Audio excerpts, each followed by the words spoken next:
పట్టణం 13వ వార్డు నుండి బీఆర్ఎస్ అభ్యర్థి దండు సారయ్య విజయం ఖాయమని ఎటువంటి సందేహం లేదని మాజీ ఎమ్మెల్యే హరిప్రియ తెలిపారు. 13వ వార్డులో పార్టీ నాయకులతో కలిసి ప్రచారంలో మాజీ ఎమ్మెల్యే పాల్గొని మాట్లాడారు. ప్రచారానికి వచ్చిన వార్డు ప్రజలను చూస్తుంటే సారయ్య గెలుపుపై నమ్మకం ఏర్పడిందన్నారు. 2 ఏళ్లు ఆర్&ఆర్ కాలనీకి కాంగ్రెస్ ప్రభుత్వం స్థానిక ఎమ్మెల్యే చేసిందేమీ లేదన్నారు. ఆర్&ఆర్ కాలనీకి స్ట్రీట్ లైటింగ్ ఇచ్చింది మరియు మిషన్ భగీరథ నీరు ఇంటింటికి రోజు విడిచి రోజు వచ్చేలా చేసింది. ఇంటింటికి నెంబర్లు కేటాయించింది మా ప్రభుత్వ హయాంలోనే అని వార్డు ప్రజలు ఆలోచించుకోవాలని హరిప్రియ అన్నారు.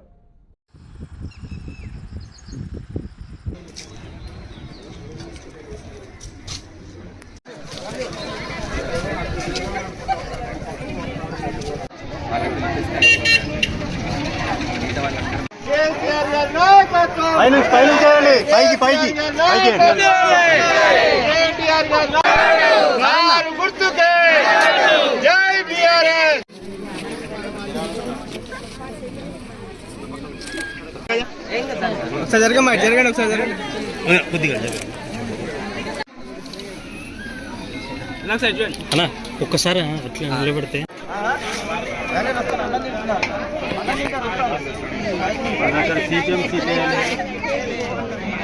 చెప్పిందా మన దగ్గర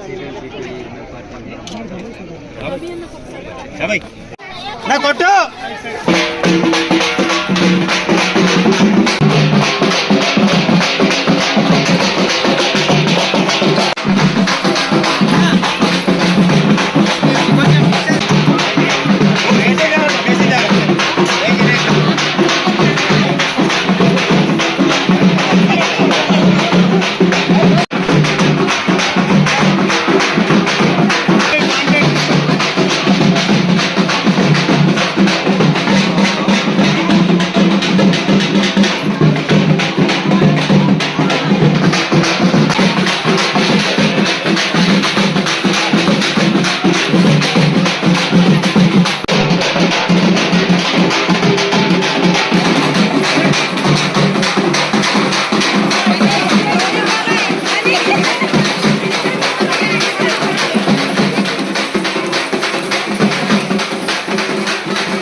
ఈరోజు మున్సిపాలిటీ ఎన్నికల్లో భాగంగా బీఆర్ఎస్ పార్టీ తరఫున దండు సారన్నని మన 13వ వార్డు అభ్యర్థిగా నిలబెట్టడం జరిగింది. మీ అందరికీ తెలుసు, సారన్న ఇప్పటికే మీ వార్డుల్లో మీతో పాటు మమేకమై ఉన్నటువంటి వ్యక్తి. నాకైతే ఈరోజు చూస్తూ ఉంటే అనుమానం ఏమీ అవసరం లేదు. ఉన్న వాళ్ళందరూ ఇన్నే ఉన్నారు. కుటుంబం నుంచి ఒక్కొక్కరు ఉన్నారనుకుంటున్నాను నేను. మరి కుటుంబం నుంచి ఒక్కొక్కరంటే దాదాపు ఇక్కడ 250 మంది వరకు ఉన్నారు. మరి కుటుంబం నుంచి 3 ఓట్లు చొప్పున చూసుకున్నా కూడా 750 నుంచి 800 ఓట్లు మరి సారన్నకు పడాలి. అవునా కదా తల్లి? మరి ఇక్కడ ఉన్న వాళ్ళందరూ, ఆ కుటుంబాల వాళ్ళందరూ సారన్న వైపు ఉన్నారు అనేసి అంటేనే అతని గెలుపు ఖాయం అనేది నేనైతే భావిస్తా ఉన్నాను. మీరు అందరు ఉన్నారు కాబట్టి కొత్తగా బీఆర్ఎస్ పార్టీ గురించి చెప్పేదైతే ఏమీ లేదు, మీ అందరికీ తెలుసు. ఎందుకంటే నేను ఎమ్మెల్యేగా రాకముందు, బీఆర్ఎస్ ప్రభుత్వం రాకముందు బీఆర్ఎస్ ప్రభుత్వంలో ఇద్దరం పనిచేసినాం. ఇప్పుడున్న ఎమ్మెల్యే ఉండే, నేను 5 సంవత్సరాలు ఉండే. అవునా కాదా తల్లి? ఇప్పుడున్నటువంటి ఎమ్మెల్యే ఆనాడు కూడా అధికార పార్టీలోనే ఉండే, మళ్ళీ ఇప్పుడు 2 సంవత్సరాలు ఉన్నాడు. మరి ఈ 7 సంవత్సరాల్లో ఇప్పుడున్న ఎమ్మెల్యే టైంలో మన R&R కాలనీకి ఏమన్నా జరిగిందా అనేది ఒక్కసారి ఆలోచన చేయాలి. అధికార పార్టీ అనేసి వస్తారు, మేమున్నామనేసి అంటారు, ఆ ఇల్లు ఈ ఇల్లు అనేసి ఆశ పెడతారు. ఇప్పటికే 6 గ్యారెంటీలు ఆశ పెట్టారు, మోసపోయాం. అవునా కాదా? ఇందాక అక్కడ బాబాయ్ గారు కూర్చున్నారు, పెన్షన్ ఎంత వస్తుంది అంటే 4000 అన్నారు. అది కేసీఆర్ గారు ఉండుంటే, కేసీఆర్ గారు గతంలో 3000 ఇచ్చారు, ఎలక్షన్ల ముందర 1000 పెంచుతాననేసి 1000 పెంచారు. అవునా కాదా? ఆ కేసీఆర్ గారు ఇచ్చినటువంటి 4000 వాళ్ళకు వస్తున్నాయి తప్ప ఈ రోజు వరకు కాంగ్రెస్ ప్రభుత్వం మళ్ళీ మోసం చేసి వికలాంగులకు గాని దివ్యాంగులకు గాని ఈ రోజు వరకు వాళ్ళు ఇచ్చిన మాట నెరవేర్చలేదు. వాళ్ళకే కాదు, 2000 పెన్షన్ కూడా 200ని 2000 చేశారు కేసీఆర్ గారు. అవునా కాదా? ఆ 2000 పెన్షన్ ని కూడా కేసీఆర్ గారు ఇచ్చినాయే తప్ప వాళ్ళు ఈ రోజు వరకు ఇచ్చిందేమీ లేదు. ఆనాడు మనం ఉన్నప్పుడు మన R&R కాలనీ మొత్తం చీకటి.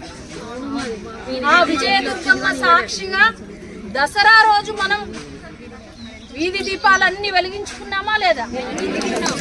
మనకు నీళ్ళ కొరకుండే, మున్సిపాలిటీలో ఒక సామాన్యులు కొనుక్కునేది చీకటిలో ఉండకూడదు, నీళ్ళ సమస్య ఉండకూడదు, డ్రైనేజీ అంత శుభ్రంగా ఉండాలి. ఇవే కదా చిన్న చిన్నవి కోరుకుంటాం, దోమల బెడద ఉండకూడదు అనేసి. నీళ్ళ సమస్య ఉండే, ఆ కేసీఆర్ గారి పుణ్యమా అని మిషన్ భగీరథ మనం ఎన్నడూ ఊహించలే. ఇంటింటికి గోదావరి నీళ్ళు, ఆ గోదావరి నీళ్ళతోటే మనం అన్ని వంట వండుకుంటున్నాం, స్నానాలు చేస్తున్నాము, అన్ని పనులు చేసుకుంటున్నాము.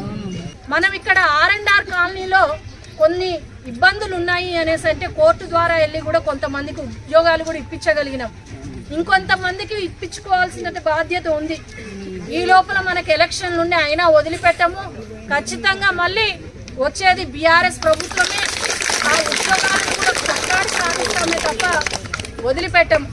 అంటే చెప్పుకుంటూ పోతే ఏం చేసినా కూడా బీఆర్ఎస్ పార్టీగానే అభివృద్ధి జరిగింది, బీఆర్ఎస్ పార్టీగానే అన్ని చేసినాం. సారన్న చాలా మంచి వ్యక్తి, మీరందరూ చూస్తూనే ఉన్నారు. సరే ఎవరెన్ని చెప్పినా, ఆయన మీద ఎంతమంది నిందలేసినా ఈరోజు మీరందరూ ఆయన వైపు నిలబడ్డారు. అందుకు చాలా సంతోషంగా ఉంది. ఖచ్చితంగా రేపు గెలిస్తే మీకు ₹1 పెట్టే వ్యక్తే తప్ప మీ దగ్గర నుంచి ₹1 అడిగే వ్యక్తి మాత్రం కాదు. మీకు సమస్య ఏదైనా ఉంది అంటే తన ఇంట్లో డబ్బులు తీసి పెట్టైనా మీ సమస్యను తీరుస్తాడే తప్ప మీ దగ్గర నుంచి ₹1 కూడా తీసుకునే వ్యక్తి అయితే కాదు. అవునా కాదా తల్లి? మరి అటువంటి వ్యక్తి మీకు ఆయనకు అవకాశం ఇవ్వడం జరిగింది బీఆర్ఎస్ పార్టీ నుంచి. మరి అటువంటి వ్యక్తిని మీరందరూ ఆశీర్వదించండి. మీతో పాటు ఉండే వ్యక్తి, మీతో పాటు కలివిడిగా ఉండేటటువంటి వ్యక్తి. ఇందా చెప్పాను కదా, మీకేం కావాలన్నా ఎమ్మటే చూసుకునేటటువంటి వ్యక్తే తప్ప మీ నుంచి ఆశించే వ్యక్తి కాదు. కాబట్టి హరిప్రియకి పెద్ద పెద్ద పనులన్నీ చేసి పెట్టాం మనం మున్సిపాలిటీలలో. ఏమన్నా బ్యాలెన్స్ ఉంది అంటే ఇల్లులు మాత్రమే బ్యాలెన్స్ ఉన్నాయి. నేను కేసీఆర్ గారిని ఏదన్నా అడగాలి అనేసి అనుకుంటే నియోజకవర్గానికి 25,000-20,000 ఇల్లులు ఇవ్వండి అనేసి, నాకు ఇంకేమీ వద్దు అనేసి. కాబట్టి మరలా ఒక్క సంవత్సరంన్నర ఓపిక పడితే వచ్చేది బీఆర్ఎస్ ప్రభుత్వమే, మళ్ళీ వచ్చేది కేసీఆర్ గారే ముఖ్యమంత్రిగా ఉంటారు. మీ అందరి ఆశీస్సులతో బ్రహ్మాండంగా ఇల్లులు ఇచ్చుకుందాము. కాబట్టి మీ అందరి ఆశీస్సులు ఇచ్చి మరి దండు సారన్న గారిని అత్యధిక భారీ మెజార్టీ తోటి గెలిపించవలసిందిగా మిమ్మల్ని అందరినీ కోరుతున్నాను. ఎందుకంటే ఈరోజు ఆయన గెలిచారు అంటే మీలాంటి ఎంతో వ్యక్తులు, ఎంతో మంది మీరు అందరు గెలిచినట్టుగా నేను భావిస్తున్నాను. మీ అందరి కోసం నిలబడతాడు, అడ్డంగా నిలబడేటటువంటి వ్యక్తి. కాబట్టి దయచేసి మిమ్మల్ని అందరినీ కూడా మరొక్కసారి పేరు పేరున మరి సారన్న గారి కారు గుర్తుపై ఓటు వేసి మిమ్మల్ని అందరినీ గెలిపించాలి అనేసి కోరుతాను. నేను ఏదో ఆశించి ఎవరికన్నా ఏదో సంపాదించుకోవాలని చెప్పేసి రాజకీయం రాలేదు. బస్తీకి సంబంధించిన ఏ కష్టం ఉన్నా కానీ నాకు చెప్తున్నారు అందరూ, కాబట్టి ఆ సమస్య నా సమస్య అని అందరి కోసం నేను పోరాడి ఏ కష్టం ఉన్నా మీకు మీ ఇంటికి ఒక పెద్ద దిక్కులా ఉంటా అని చెప్పేసి అని నా కష్టమే మీ కష్టం అంటూ మీ అందరిలో నేను వస్తున్నా. చాలామంది నా దగ్గరకు వచ్చి అన్న నువ్వు నిలబడన్నా కంపల్సరీ నేను గెలిపించుకుంటాం, ఈసారి ఏం కాదు నువ్వు ఉండు, నీతో మేమందరం ఉన్న అన్న ధైర్యంతో నేను వచ్చిన. దయచేసి నా ధైర్యాన్ని మాత్రం మొమ్ము చేయకండి, నాకు మీ ఓటేపీసి గెలిపించండి. మీకు ఏ సమస్య నిజంగా ఎలాంటి సమస్య తీర్చుకున్నా నా సొంత ఖర్చులతోని ఇంటి నెంబర్లే కావచ్చు, పంపి కలెక్షన్లే కావచ్చు, ఇంకేమన్నా కావచ్చు, పేదలకు ఎలాంటి అవసరం ఉన్నా కానీ నేను ఇచ్చుకొని తీర్చుకుంటా. దయచేసి కారు గుర్తుకు ఓటేసి గెలిపించండి.